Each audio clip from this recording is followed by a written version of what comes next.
Hello दोस्तों, स्वागत आप सभी का आपका अपने चैनल बेसिक नॉलेज में। तो कैसे हो आप लोग? सब मस्त स्वस्थ जबरदस्त ना? जी हाँ, आज आप लोगों के लिए लेकर आ चुके हैं गणित का सबसे ज्यादा महत्वपूर्ण प्रश्न पत्र। देख सकते हैं मैथमेटिक्स, और इसी प्रकार से आपकी क्वेश्चंस एग्जाम में पूछ जाएंगे। बिल्कुल ओरिजिनल पेपर है पीआईक्यूज, जो आपके बोर्ड परीक्षा के लिए बहुत ज्यादा महत्वपूर्ण है और इससे सवाल देखने को मिलेंगे। आपको पता है कुल 40 प्रश्न पूछे जाएंगे और इस पेपर का मैं 20 प्रश्न पहले ही बता चुका हूं, है ना। प्लेलिस्ट आप लोगों के लिए बना दिया है, डिस्क्रिप्शन लिंक दिया गया है, वहां पर जाके आप लोग सारे वीडियोस जरूर देख लीजिए, एक भी क्वेश्चन नहीं छूटेगा। चलिए फटाफट से अगला 20 क्वेश्चन मैं इसमें बता देता हूं। और हाँ प्यार बच्चे, अगर वीडियो अच्छा लग रहा है ना, प्लीज एक प्यारा सा कमेंट जरूर कर दीजिएगा, है ना। और हाँ, अभी तक सब्सक्राइब नहीं तो कर ही लीजिएगा, आगे बहुत सारा वीडियोस आने वाला है। और आप लोगों के लिए भैया बोल ही गया था, लाइव क्लास चल रहा है। जी हाँ, डिस्क्रिप्शन में लिंक दिया है, लाइव क्लास शानदार तरीके से चल रहा है। जुड़ो पीडब्ल्यू जैक बोर्ड पर डे लाइव क्लास। आज भी शाम को वहां पर 6 बजे लाइव क्लास होने वाला है ना। चलो देखते हैं क्या। देखिए ये सब हम बता दिए थे, अभी हम देखने वाले हैं मेनली आप लोगों का अगला 20 क्वेश्चंस, है ना। चलो देखते हैं अगला 20 क्वेश्चंस में क्या क्या है। क्या क्या है रे भैया। चलो देखते हैं ये सब। हाँ ये तो हो गया था ना, ये हो गया था, ठीक है। एक मिनट, कहाँ से था? यहाँ से देखो, ठीक है ना। ये मैंने यहाँ तक बता दिया था, ठीक है। देखो यहाँ से, तो देखो ये वाला सुन लो, देख लो। यहाँ से मैं बढ़ता हूँ। ये सिंपल क्वेश्चन है ना, ज्यादा हार्ड नहीं है, लेकिन जानना भी है जरूरी। आगे हार्ड भी मिलेंगे, बस थोड़ा सा इंतजार कर लो, आगे हार्ड क्वेश्चंस भी है ना। चलो पहला प्रश्न आप लोगों का है कि आकृति में एओबी एक सरल रेखा है तो एक्स का मान क्या होगा। सिंपल सा, एओबी एक सरल रेखा है और आपको पता है पूरा कोण 180 का होता है। पूरा 180 मतलब इधर एक्स और इधर 82, ये दोनों मिला करके कितना हो जाएगा बच्चा? 180 डिग्री हो जाएगा। हमको एक्स का मान निकालना है। क्या दिक्कत है? एक्स बराबर क्या करेंगे? 180 माइनस उधर कर देंगे 82 डिग्री, है ना। 180 में 82 घटा दो, 180 में 80 गया तो 100 और 2 चल जाएगा तो 98 डिग्री आंसर बचेगा। कहीं दिख रहा है क्या 98? ये देखो मार दिया बच्चे ने, है ना। अगला सवाल देखो, नेक्स्ट क्वेश्चन। अगला प्रश्न, आकृति में x का मान। देखो बहुत सारे बच्चे इसमें निकालने का प्रयास करेंगे, तो निकालना नहीं है, बस देख के आंसर बता देना। क्या बाहर वाला निकालना है ना, अंदर का दोनों को जोड़ दो। x बराबर क्या हो जाएगा? 80 प्लस 20। बस आंसर आपके सामने, बोलो क्या हो जाएगा? 100 डिग्री, है ना। बोलो सर इतना आसान पूछेगा? देखो आसान जो जानते हैं उनके लिए आसान है, जोड़ना घटाना आसान, ज्यादा हार्ड नहीं होता, लेकिन आपको प्रोसेस तो पता होना चाहिए ना कि भैया किस प्रकार से। भाई इसका आंसर मैं क्या ही बताऊंगा?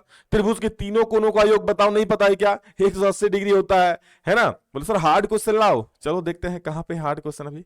हाँ ये वाला बताओ, निम्नलिखित में कौन त्रिभुजों की सर्वांग क्षमता कसौटी नहीं है ना। और ये मैं आप लोगों के लिए HW देता हूं, क्योंकि मैं पहले के वीडियोस में ये वाला बता चुका हूं। कमेंट में सारे बच्चे बताएंगे, मैं देखता हूं कितने बच्चे एक्टिव हैं यहां पर पढ़ने के लिए, क्या कितने बच्चे हैं। चलो ये सवाल देखो अब। बोल रहा है कोण ए कोण पी के बराबर है, कोण बी कोण क्यू के बराबर है, ए बी और पी क्यू बराबर है ना। तो कौन सा त्रिभुज सर्वांगसम होगा? कौन सा त्रिभुज? तो देखो ए बी और पी क्यू बराबर है ना, तो किसमें ए बी और पी क्यू बराबर है? देखो इसमें ए बी पी क्यू इसमें है, इसमें ए बी भैया इसमें नहीं है, इसमें ए बी, इसमें क्यू आर है, इसमें ए बी और इसमें पी आर है, यानी ए बी और पी क्यू इसी में बराबर हो रहा है ना, ये वाला सही हो जाएगा। बाकी कौन ए कौन पी के बराबर है, बी सी के ओ के बराबर है, सॉरी क्यू के बराबर है, और सी आर के बराबर है, यानी ऑप्शन नंबर 1 जो है बेटा आपका सही उत्तर हो जाएगा, है ना। चलो 24 नंबर देखो। अगला क्वेश्चन देख सकते हो क्या है कि एक चतुर्भुज के 3 कोणों का मान दिया 110, 82 और 68 डिग्री, तो चौथे कोण का मान क्या हो जाएगा, है ना। कभी कभी अनुपात में भी दिया सकते हैं कि ये कोणों का अनुपात में दिया हुआ है, तो उस केस में भी आप निकाल सकते हो। तो क्या करना है, बस कुछ नहीं, आपको पता है चतुर्भुज के चारों कोणों का योग 360 डिग्री होता है ना। तो सबसे पहले मैं जोड़ लूंगा 110 प्लस 82 डिग्री प्लस 68 डिग्री, और प्लस का x बराबर कितना? 360 डिग्री, है ना। देखो अब जोड़ो सबको, 82 और 68 कितना हो जाएगा? इधर 70, 150, 150 और 110, यानी 260 डिग्री आई थिंक हो जाएगा ना। 260 डिग्री, 260 प्लस x बराबर 360। यहां से आप x का वैल्यू भली भांति निकाल सकते हो। क्या हो जाए? 360 डिग्री माइनस 260 डिग्री, है ना। कितना हो जाएगा बताओ? 100 डिग्री हो जाएगा। कितना हो जाएगा? 100 डिग्री, यानी ऑप्शन नंबर ए बिल्कुल सही जवाब हो जाएगा। क्लियर है? चलो 24 के बाद 25 देखो। एक समांतर चतुर्भुज एबीसीडी में कोण डी 135 डिग्री है, तो कोण बी की माप क्या हो जाएगी बताओ। एक समांतर चतुर्भुज एबीसीडी में कोण डी 135 डिग्री है अगर, तो कोण बी का माप क्या हो जाएगा। समांतर चतुर्भुज कैसा होता है? ये होता है ना। अब देखो मैं नाम करता हूं ए बी सी डी। आपको पता है समांतर चतुर्भुज के सम्मुख कोण बराबर होते हैं। क्या? सम्मुख कोण, यानी कोण डी किसके बराबर होगा, ए बी के, और ए किसके बराबर होगा, सी के। तो कोण डी यहां पर है बी के बराबर हो जाएगा, नहीं हो जाएगा बताओ? यानी कोण डी अगर 135 डिग्री है तो बी भी क्या हो जाएगा, 135 डिग्री हो जाएगा। 135 कहीं दिख रहा है क्या, ये देखो ऑप्शन नंबर सी। हाँ, अगर आपसे पूछ देता कि भैया आपका कोण डी दिया हुआ है, आप मुझे कोण ए का वैल्यू बताओ, तब क्या करोगे, तब ये वाला कोण प्लस ये वाला कोण जोड़ 180 होता है। ये एक रेखा पर ये जो कोण जोड़ोगे ना, इसका वैल्यू कितना होता है, 180 होता है। ये वाला जोड़ोगे तो कितना होगा, 180। ये जोड़ोगे तो कितना होगा, दोनों 180। यानी एक रेखा पर जो कोण बन रहा है सभी कोणों का कितना हो जाएगा, 180 डिग्री, है ना? आई बात समझ में?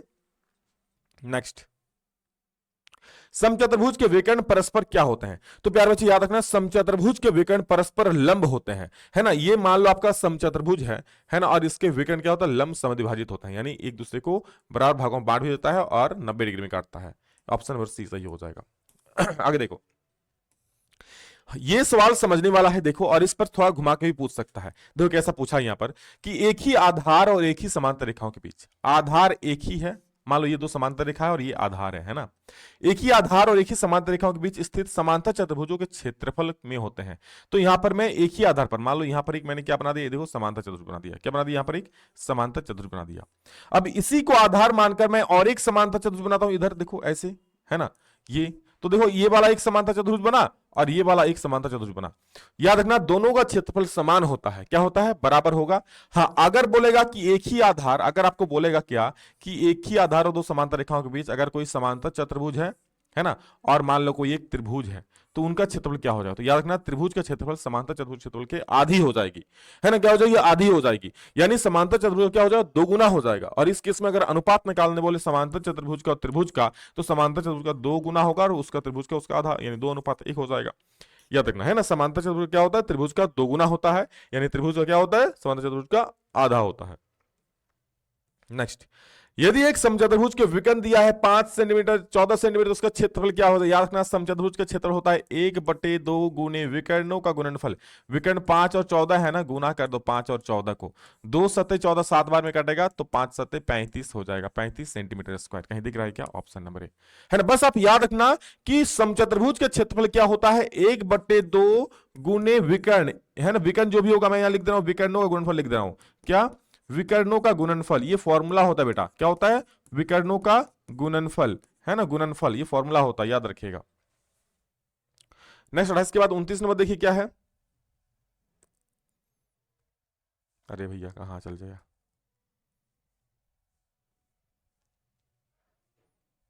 अरे रुक जा, रुक रुक रुक, साला भागे जा रहा है गधा कहीं का।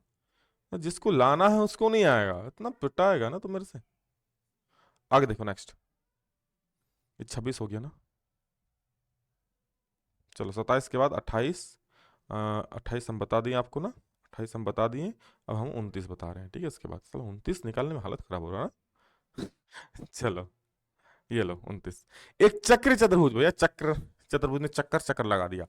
चक्र चतुर्भुज ए प्लस में ए प्लस सी का मान, देखो चक्र चतुर्भुज कैसा है, एक चक्रीय है यानी वृत्त है, वृत्त के अंदर जो भी चतुर्भुज बनता है उसे हम लोग कहते हैं चक्र चतुर्भुज।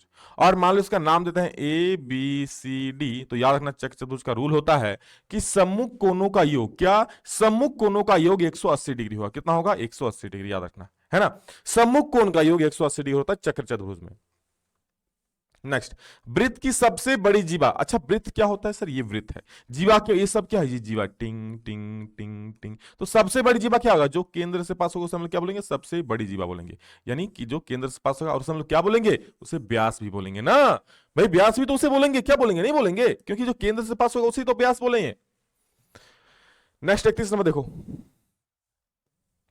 पटरी और प्रकार की सहायता से डैश के कोण की रचना संभव नहीं है। तो बता दो पटरी और प्रकार के कोण, देखो 37, आप सबका डबल करके या आधा करके देख लेना, जिसका भी कोण बन जाएगा समझो वो बन जाएगा। 37.5 का डबल करोगे ना भैया तो ये आपका होगा 75 के आसपास, तो 75 डिग्री कोण बन जाता है। 22.5 का डबल 45 डिग्री कोण बन जाता है। इसका डबल करोगे तो 135 हो, इसका भी कोण बनता है। लेकिन क्या 40 का डबल 80 डिग्री कोण अपने जिंदगी में कभी बनाया है? या 40 का आधा 20 डिग्री कोण कभी जिंदगी में बनाया है? नहीं बनाया है ना, तो ऑप्शन बी सही हो जाएगा, है ना?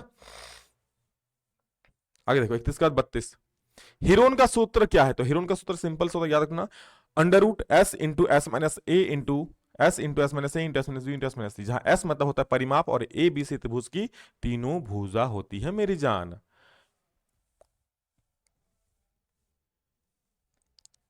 33 में देखो, एक त्रिभुज की भुजाएं इतना इतना इतना है, तो उस त्रिभुज का क्या पूछा है, परिमाप पूछा है। परिमाप बोलेगा तो सिंपल सब तीनों भुजा को जोड़ देना। जब भी त्रिभुज का परिमाप बोलेगा ना, कुछ नहीं करना, आपको तीनों भुजा को जोड़ देना है।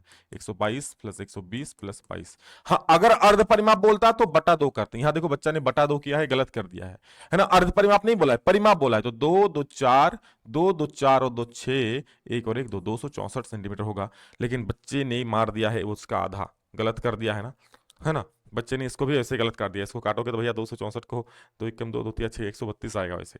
हालांकि परिमाप बोला है तो ये होगा, लेकिन अर्ध परिमाप बोलता तो उसका आधा होता, फिर ये वाला होता है ना। तो यहां पर ध्यान देना, परिमाप मतलब सिर्फ तीनों भुजा को जोड़ देना बेटा, परिमाप आ जाएगी। लेकिन अगर अर्ध परिमाप बोलेगा तो उसको बटा 2 करना है। एक समबाहु त्रिभुज का परिमाप 60 है, तो उसकी भुजा क्या होगी? आपको पता है समबाहु त्रिभुज का परिमाप दिया हुआ है कितना? परिमाप दिया हुआ है कितना? 60। अच्छा, क्या होता है परिमाप सर? समबाहु त्रिभुज की तीनों भुजा बराबर होती है, ये यानी तीनों भुजा समान होती है ना। तीनों को जोड़ेंगे तो a प्लस ए 3 आ जाएगा, ये उसका परिमाप होता है। तो a कितना हो जाएगा? 60 बटा 3, 3 20 60 20 बार में 20 सेंटीमीटर आंसर हो जाएगा। 34 35 देखो क्या बोला, यदि घन का कुल पृष्ठ क्षेत्रफल 696 सेंटीमीटर का, तो घन का आयतन क्या हो जाएगा? कुल पृष्ठीय क्षेत्रफल क्या होता है? 6a² होता है। कितना दिया हुआ है? 96। काट दो इसको, a² बराबर क्या हो जाएगा? 96 बटा 6, ये कट जाएगा 16 बार में। तो a का वैल्यू, a² का वैल्यू कितना हो गया? 16। तो a का मान कितना हो जाएगा? √16, और 16 का वैल्यू कितना हो जाएगा? 4 सेंटीमीटर। क्या हो जाएगा? 4 सेंटीमीटर। कहीं ये भुजा आ गया, हमें क्या निकालना? हमें घन का आयतन निकालना। क्या होता है घन का आयतन सर? AQ होता है। AQ कर दो, यानी 4 का Q कर दो, आंसर आ जाएगा। 4 का Q बोले तो 4 गुने 4 गुने 4, 4 चौके 16, 16 4 64 सेंटीमीटर क्यूब, है ना। 64 कहीं दिख रहा है क्या? ये ऑप्शन नंबर सी क्लियर है। 35 का 36 नंबर देखो क्या है। यदि एक बेलन की त्रिज्या r और ऊंचाई h है, तो उसकी वक्र पृष्ठ क्षेत्रफल क्या होगा? याद रखना, बेलन का वक्र पृष्ठ क्षेत्रफल होता है 2 पाई RH, और अगर आयतन पूछेगा तो आयतन होता है ये πr²h। क्लियर है, याद रखिएगा। नेक्स्ट, चलिए अंतिम सवाल की तरफ बढ़ रहे हैं। हाँ, अभी तक अपने चैनल को सब्सक्राइब नहीं किया, अभी बहुत अच्छे अच्छे वीडियोस आने वाले हैं, तो सब्सक्राइब जरूर कर लीजिएगा। लाइव क्लास चल रहा है PWJ कोड पर, डिस्क्रिप्शन में लिंक दिया गया, जल्दी से जुड़ो, लाइव क्लास करो। आज शाम को 6 बजे है। यदि किसी शंकु की ऊंचाई h और r त्रिज्या तो त्रिज्या की ऊंचाई l है, तो शंकु का आयतन क्या हो जाए? शंकु का आयतन याद रखना है, होता है 1/3 πr²h। क्या हो जाएगा? 1/3 πr²h। ये डायरेक्ट फॉर्मूला हो जाए बेटा, तो सारा फॉर्मूला याद जरूर रखना। डायरेक्ट फॉर्मूला में 1 नंबर मिल रहा है, देख रहे आपको, है ना। यदि किसी अर्धगोला की त्रिज्या r है ना, तो उसका वक्र पृष्ठफल क्या हो जाएगा? तो देखो, अर्धगोला की त्रिज्या r है, वक्र पृष्ठफल होता है 2 पाई r²। क्या होता है बेटा? 2 पाई r²। ऑप्शन नंबर ए हो जाएगा। हाँ, अगर बोलता कि अर्धगोला का कुल पृष्ठफल, तब बोलोगे 3 पाई r², है ना, तब क्या बोलोगे? 3 पाई r²। अगर बोलता अर्धगोला का आयतन, तो क्या हो जाएगा? 2/3 πr²। 2/3 πr², यहां वैसे है नहीं, तो आयतन बोलेगा तो 2/3 πr³ हो जाएगा। वर्ण अंतराल 10 से 20 की उच्च सीमा, उच्च सीमा ये वाला कहलाती है, और ये निम्न सीमा कहलाती है। तो उच्च सीमा कितना हो जाएगा? 25 हो जाएगा। देखो, क्वेश्चन ज्यादा हार्ड नहीं पूछेगा, बट आपको आना चाहिए वो चीज, है ना, ये चीज आना चाहिए। यदि किसी सिक्के को एक बार उछाला जाता है, तो क्या बोल रहा है कि चित आने की प्रायिकता कितना है? अच्छा, उछालेंगे तो क्या आ सकता है? या तो हेड आएगा या फिर टेल आएगा, यानी 2 ही चीज आ सकता है। तो चित आने की प्रायिकता भैया, एक चित एक ही बार आएगा ना, बटा कुल कितना है? 2 ही को है, तो 2 यानी 1/2 हो जाएगा। तो ये दोस्तों मैथ का 40 क्वेश्चंस पहला एक पार्ट हम अपलोड कर चुके, उसको देख लीजिएगा, प्लेलिस्ट में मिल ही जाएगा, है ना।